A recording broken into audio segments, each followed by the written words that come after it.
নমস্কার, আজকে শেয়ার করছি আমি এগ বিরিয়ানির রেসিপি। তো তার জন্য এখানে আমি আগে থেকেই চালটাকে ভিজিয়ে রেখেছিলাম। আর আমি এদিকে বিরিয়ানির জন্য 5টা আলুও কেটে নিয়েছি। নিয়ে নিয়েছি আদা, কাঁচা লঙ্কা, রসুনের পেস্ট, নিয়েছি বেরেস্তার জন্য পেঁয়াজ আর ডিম। এবার বিরিয়ানির জন্য আমি কিন্তু এখানে জল বসিয়ে দিলাম। এখানে আমি বিরিয়ানির জলটা গরম হয়ে গেলে রাইসটা করে নেব। আর অন্যদিকে আর একটা ওভেনে কড়াই বসিয়ে দিলাম। কড়াইটা গরম হয়ে গেলে দিয়ে দেব সাদা তেল। তেলটা একটু গরম হয়ে গেলে নুন আর দিয়ে দেবো হলুদ গুঁড়ো। এবার ডিমটাকে ভেজে নেব। বাড়িতে আমরা 4 জন, তো সেই কারণে আমি 4 জনের জন্য বিরিয়ানিটা বানাচ্ছি। আর একটা ডিম আমি এক্সট্রা দিয়েছিলাম। এবার একটু লঙ্কার গুঁড়ো দিয়ে ভালো করে ডিমটাকে ভেজে নিচ্ছি।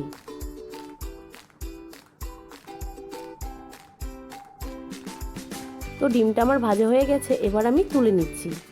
তেল সহ কিন্তু ডিমটাকে আমি তুলে নিলাম। আবারও কড়াইয়ের মধ্যে একটু সাদা তেল দিয়ে দিলাম।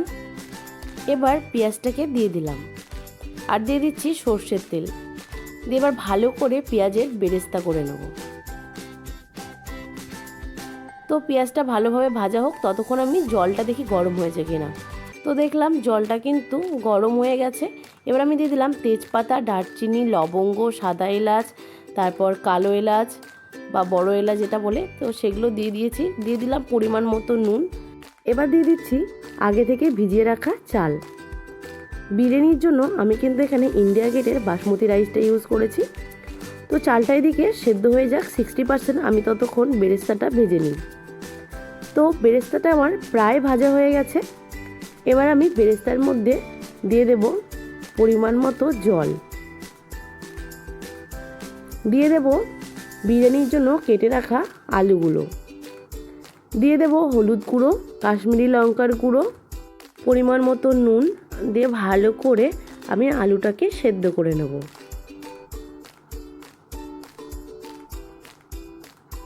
বিরিয়ানির যে গন্ধটা আসে, তো সেই কারণে আমি এখানে দিয়ে দিচ্ছি গোলাপ জল, কেওড়া জল আর দিয়ে দিচ্ছি মিঠা আতর। এখানে আমি 3 থেকে 4 ফোঁটা মিঠা আতর দিয়েছি। এবার ভালো করে নেড়ে চেড়ে ঢাকা দিয়ে আলুটাকে সেদ্ধ হতে দেবো। আর এদিকে আমার বিরিয়ানির জন্য রাইসটাও কিন্তু সেদ্ধ হয়ে গেছে। দেখুন 70% সেদ্ধ হয়ে গেছে। এবার এখান থেকে ছেঁকে আমি তুলে নিচ্ছি। এভাবেই সবগুলো রাইস আমি ছেঁকে তুলে নিলাম। আর এদিকে আমি দেখছি আলুটা সেদ্ধ হয়েছে কিনা। তো দেখলাম আলুটা সেদ্ধ হয়ে গেছে প্রায়, আর একটু সেদ্ধ হতে হবে। তো আবারও কিন্তু ঢাকা দিয়ে দিলাম। আর এদিকে আমি গরম দুধের মধ্যে দিয়ে দিচ্ছি কেশর, দিয়ে দিচ্ছি আমি এখানেও গোলাপ জল, কেওড়া জল আর দিয়ে দিচ্ছি মিঠা আতর। মিঠা আতরটা কিন্তু বেশি দিলে কিন্তু একদম গন্ধ বেশি হয়ে যাবে, তো ভালো লাগবে না খেতে। এখানে আমি 3 ফোঁটার মতো মিঠা আতর দিয়েছি। আর এদিকে আলুটাও সেদ্ধ হয়ে গেছে। এবার আলুটাকে এখান থেকে তুলে নিচ্ছি।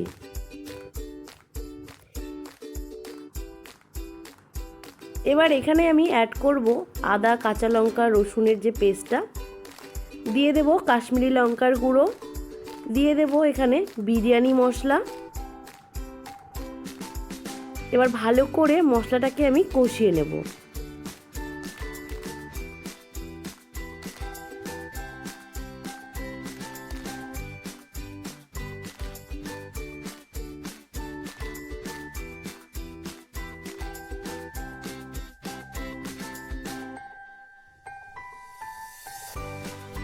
মশলা থেকে তেল ছাড়তে শুরু করেছে।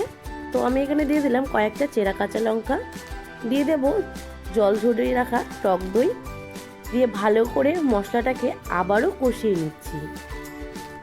তো আমার মনে হচ্ছিল বিরিয়ানির মশলাটা একটু কম হয়েছে, সেই কারণে আমি আরেকটু মশলাটা দিয়ে দিলাম। দিয়ে ভালো করে গ্রেভিটাকে বানিয়ে নিয়েছি।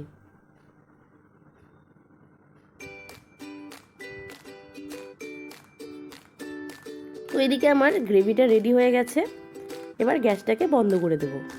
আর এদিকে আমি বিরিয়ানি দমের জন্য প্রথমেই হাঁড়ির মধ্যে গ্রেভিটা দিয়ে দিলাম। আমার কাছে চওড়া কোনো হাঁড়ি ছিল না, জন্য আমি এই হাঁড়িতেই করছি। এবার একে একে দিয়ে দিচ্ছি সেদ্ধ করে রাখা আলু, দিয়ে দিচ্ছি ডিম, এবার দিয়ে দিচ্ছি আমি রাইস, অল্প অল্প রাইস দিয়ে দিচ্ছি, দিয়ে আমি লেয়ারটা তৈরি করব। আমি এখানে গোটা মশলাগুলো যেগুলো পাচ্ছি তো সেগুলো আমি ফেলে দিচ্ছি, তোমরা চাইলে রাখতে পারো। এখানে দিয়ে দিলাম কেশর, যে দুধটা করে রেখেছিলাম সেটা দিয়ে দিলাম, বিরিয়ানি মশলা, আর তোমরা চাইলে একটু গোলমরিচের গুঁড়ো দিতে পারো, তাহলে কিন্তু একটু ঝাল ঝাল হবে খেতে। তো যাই হোক, আমি আবারও রাইসটা দিয়ে দিলাম। এবার ওপর দিয়ে দিলাম ডিম ভেজে রাখা যে তেলটা, দিয়ে দিচ্ছি আবারও দুধ কেশর যে গুলিয়ে রাখা মিশ্রণটা, দিয়ে দিচ্ছি বিরিয়ানি মশলা।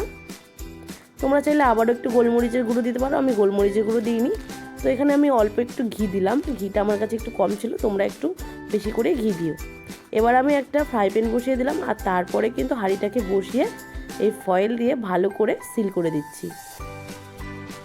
প্রথমে আমি একটা ফয়েল দিয়ে দিয়েছি, তারপরে উপর দিয়ে আর একটা ফয়েল দিয়েছি। আমি এখানে দুটো ফয়েল দিয়ে ডবলভাবে কিন্তু আমি র্যাপ করে নিয়েছি।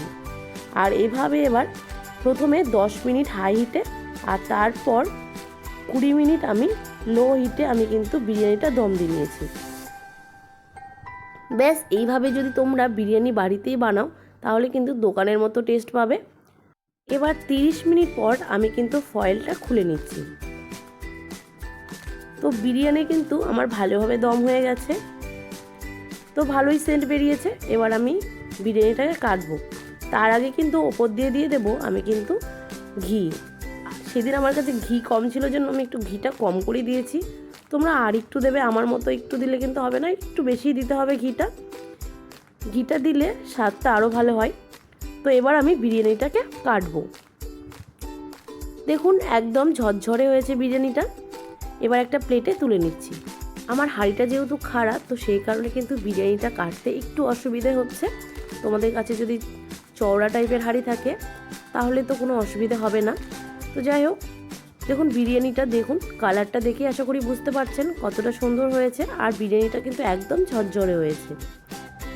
তো এরকম যদি তোমরাও বাড়িতে এগ বিরিয়ানি বানাতে চাও তাহলে কিন্তু আমার রেসিপি অবশ্যই ফলো করো। তো আজকের ভিডিওটা তোমাদের কেমন লাগলো অবশ্যই জানিও, ভালো লাগলে লাইক কমেন্ট শেয়ার করে দিও, ফেসবুকে দেখলে ফলো করে দিও, আর ইউটিউবে দেখলে আমার চ্যানেলটা সাবস্ক্রাইব করে দিও। তো আজকের ভিডিওটা এই পর্যন্ত, দেখা হচ্ছে নেক্সট কোনো ভিডিওতে। ততক্ষণ সবাই ভালো থেকো, সুস্থ থেকো, টাটা।